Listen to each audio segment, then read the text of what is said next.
Hi, I'm CJ Grebb. I'm the project art director for the Elder Scrolls Online.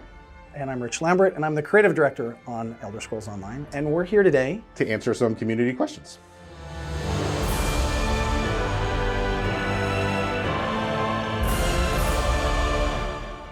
We are not changing minimum specs at all. We do a pass towards the end of every project where we look at metrics, and sometimes we do draw back on effects and anything that might be dragging areas down, but we're not planning on changing specs for this one.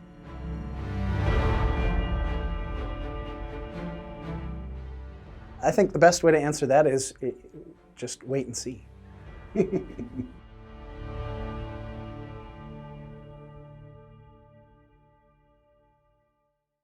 I think we have fun every time we do something. All the time. Yeah. I get the fun part of, at the beginning of a project, we get to let the concept artists loose on, they break down the zone for us and they let us know what the story is going to be, and then we let the talented concept artists just go and play for a little bit, throw some ideas out.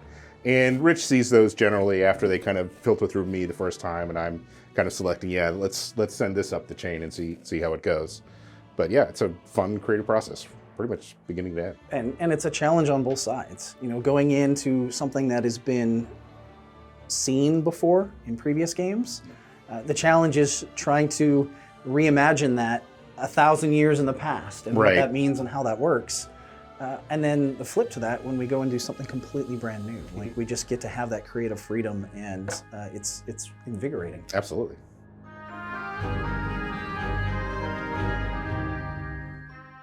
Go ahead.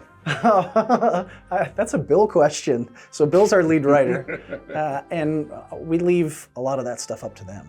As long as it fits within the lore and doesn't kind of come across as crude or offensive, we just let the team do what they want and have fun with it. As to favorite fish name, I don't know that I have a favorite fish name. I don't have one. Yeah.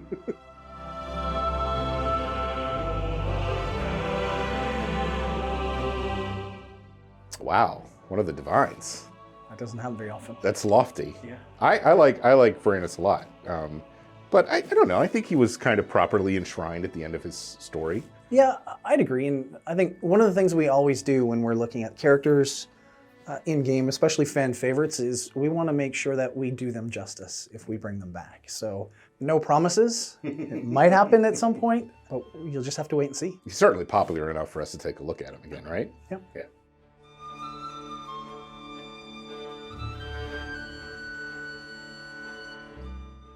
Well, I mean, the Hushed are essentially mortals that have spent too long in Apocrypha and have essentially been driven feral and mad. And partook of information and reading of information that really wasn't meant for mortal eyes, right? They're kind of in that kind of no man's land, so to speak, of sentient but not really in control of their faculties. So they're a lot more feral than anything else. The housing slot question. You go ahead. I'm not touching this one. So we know that that's a pain point in the community, right? Like everybody wants more slots, but it's a performance issue. We take very great care in ensuring that players can always log into their homes. If we didn't do that and we allowed the cap to go higher than what it is now, there will be times when players just simply can't log in to their home because it will crash. So that's why there's limits there. Unfortunate limits. Yeah, we are actively looking at trying to find ways to improve that and increase that limit, but they're there for a reason. It's not because we're jerks.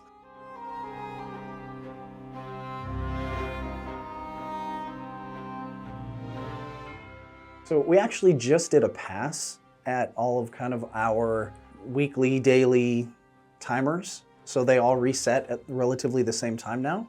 At the same date. So that should make it much, much easier for players to kind of plan things, knowing that, hey, the daily resets every day at, I think it's 3 a.m. in North America and 10 a.m. in Europe. I think that's the way it works right now, but it's always at the same time every day, and the weeklies reset the same day, time during the week as well. So that was how we went about doing that, trying to make that a little bit better for players.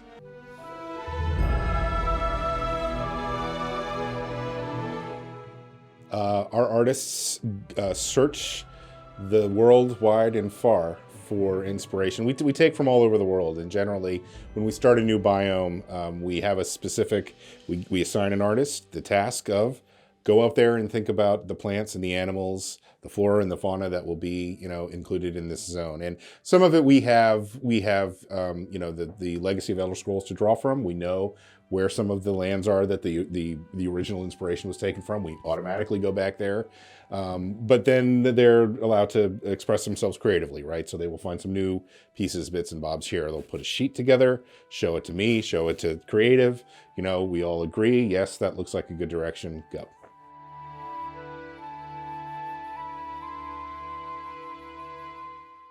A mad scientist named Brad Derrick. We lock him in a room and he comes up with unbelievable stuff. Brad works really closely with us in terms of mood and feel. So we will pitch the stories to him so he understands the vibe.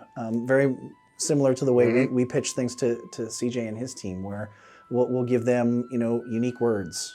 This year's Necrom was cosmic horror. That helps set the tone and frame. And then, he just kind of wanders around through the zone and does magical Brad things and comes up with just crazy good music. And often tags us, says, hey, did you guys do any concepts? Can you give me any visuals that I can start to kind of like hang my hat on to kind of get started? And then he just takes off.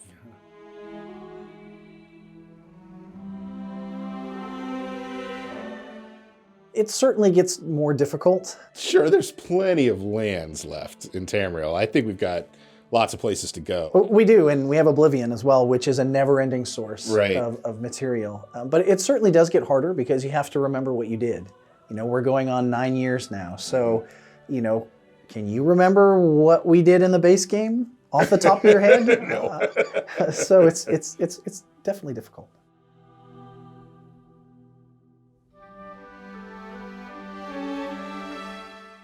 My role as creative director is to kind of have a hand in everything. So I work with all of the teams, from story to visuals to the individual systems that are part of the game. And so I work with all of those teams. So if I have questions about something, I will ask. If I feel like we're either missing something or we need something else, I will ask. Obviously, I rely on the subject matter experts. If CJ tells me this is perfect art, well, guess what? It's perfect art. But there's that collaboration that happens in there. And so we talk a lot. Yeah, we work hand in hand with content. They plant a flag on a hill, right? Here's where we want to go. Here's the theme. Here's what we want to do with that theme. Maybe it's a place we've been before. Maybe it's an all new place. But from there, we reach out into the world. We grab, our sources. We find the things that we want to inspire us. We bring it back in. We start to cook it up and create it. Then it gets sent out to, Rich's team, and they take a look at it and go, yeah, that works for what we want to do. That one's a little off because thematically it's supposed to be darker or maybe even lighter, something like that. Collaboration, talking back and forth. Eventually we whittle it into something where everybody agrees, yeah, that's where we're going. Let's go.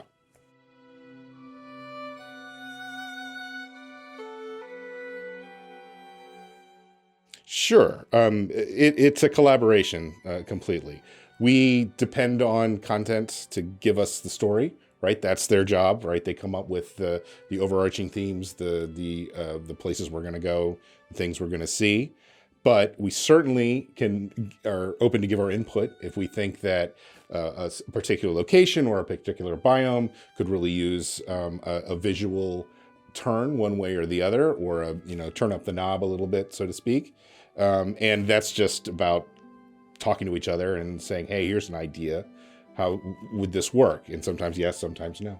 And the art team storyboards a lot of stuff for us as well, especially throughout the main story, where because they think visually, we generally think words, they can translate a lot of those words into pictures really, really easy. And so the storyboarding sections really help bring out a lot of those visuals, and a lot of that visual storytelling comes from the art team. We use those words a lot: narrative, storytelling, when we're creating what's the story we're telling? What's the narrative?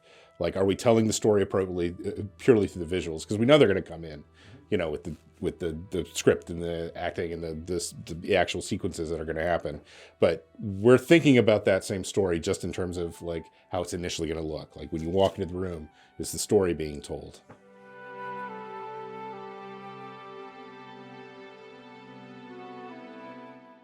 From the outset. Yeah, I wouldn't even call it an intervention. It's Right. more like we're there in the room the whole time, right? Because it's a process where the idea gets formulated, it gets passed along, and everybody just separates and goes to work, and then we come back together and we see what's happening, right? Yeah, I mean, from the very outset, that's one of the things I'm involved in from the very beginning is working with the lead writer and the lead content designer and the zone lead to come up with these ideas of where we're going to go. And then as soon as we have a nascent idea, we get CJ's team involved to help better frame that.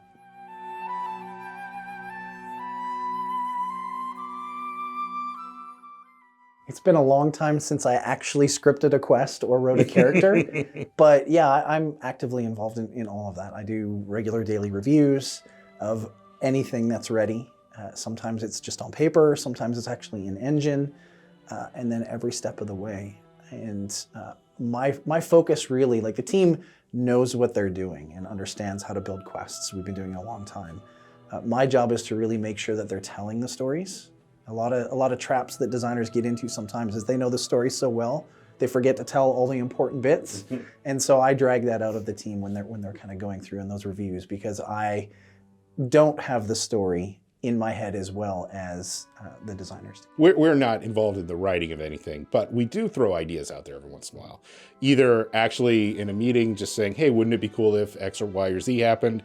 And it sometimes can get into the game. Other examples are if a concept piece or a piece of world building or a piece of even level design is just so compelling that we kind of bring it to content. We say, hey, somebody came up with this. What do you think? Wouldn't that be cool if? And things can adjust and change to kind of accommodate that. It doesn't happen too often, but it happens.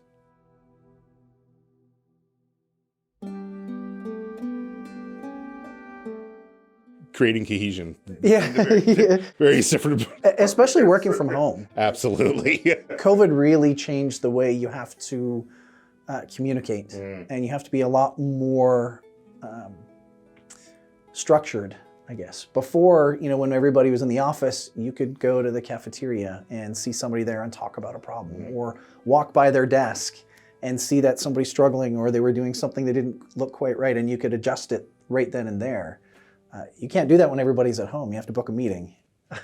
So we have learned a lot working from home and kind of developing it. It is the communication, and that's probably the biggest thing that as directors we're responsible for, is making sure people are talking to each other. Yeah, artists often directly talk to the people who are in charge of creating the quest, writing the quest, doing the encounter work on the quest, right? Like they're not going through me or an art lead. They're directly talking to the people who are actually doing the work of making it, right? And we encourage that because that direct kind of communication just makes things quicker and more efficient and better. Usually better. Yeah.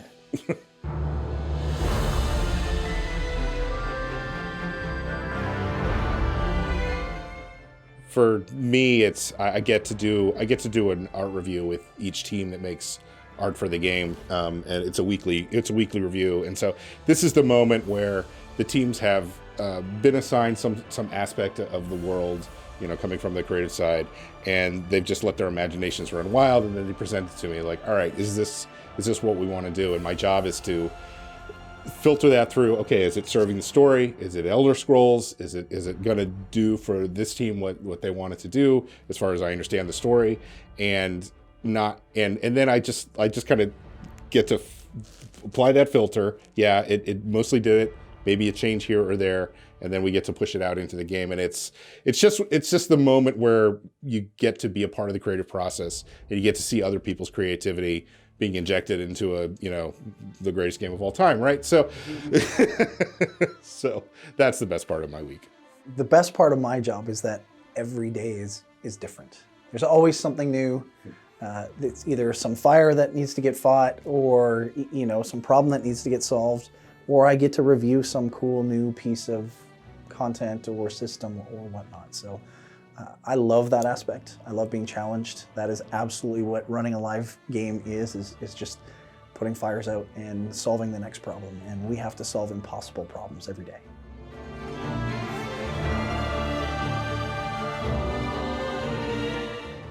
Yes, I have a good one about the class.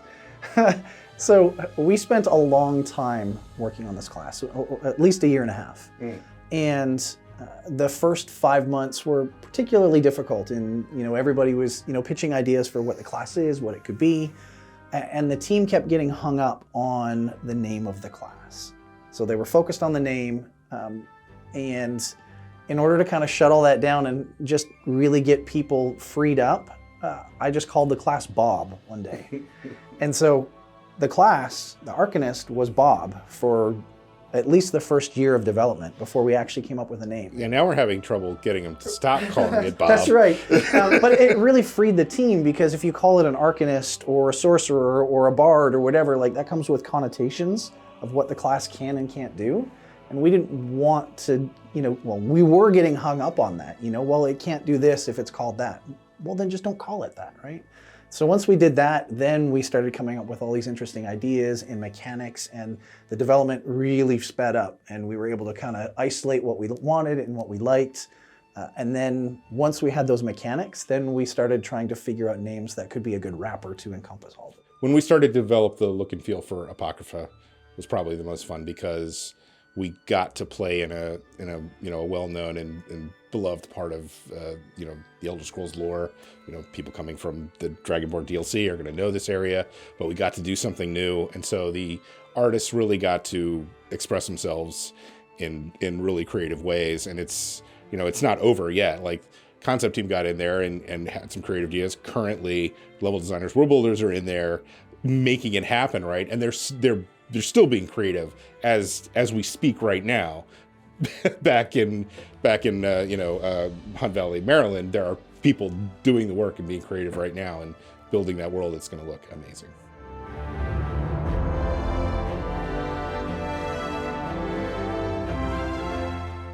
A mud crab versus a tome shell. I mean, I would have to lend the nod towards the tome shell. I mean, a magic Daedric hermit crab, like that to me seems like they're gonna win every time. That is ridiculous. It would be the mud crab. It would clearly be the I mud see. crab. What is a tome shell going to do to a mud crab? Cast Lay magic. on it? Cast magic. It's ridiculous. Mud crabs are the most durable creatures in all of Tamriel. It would win without a question. Okay. I see what you did there.